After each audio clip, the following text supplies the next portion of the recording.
Adom TV numre no nsia kase na yegusu a yede ema odi aduru so yi eye apomden ehonsem na yede toaso na no na Asante mantem so afo de atodwa so oman ni nyina enkambom na efi a edokuru kumase ne mpotem baabi no obehwe yi afi nti mo manfo emfa fi entwufo mbasabasa ensa mpinifo ene saafo no bedi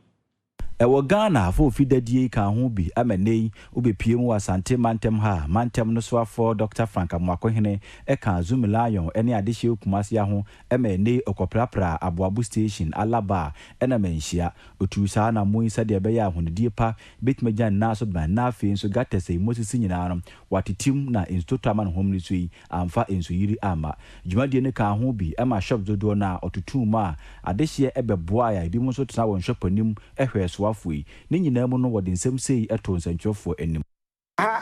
flood prone zone Alaba the sanitation officers be no any assemblyman ne mpanifo ahwa no so be no na say the aye no yantu hu anamo animonimu ya ahoyi a na ensuo no esatoto ne mu odia na yankwa agote asempa je say independence day ye no ye ba ne aba be ginam ne make sure say ye benya ye fa ho die so afri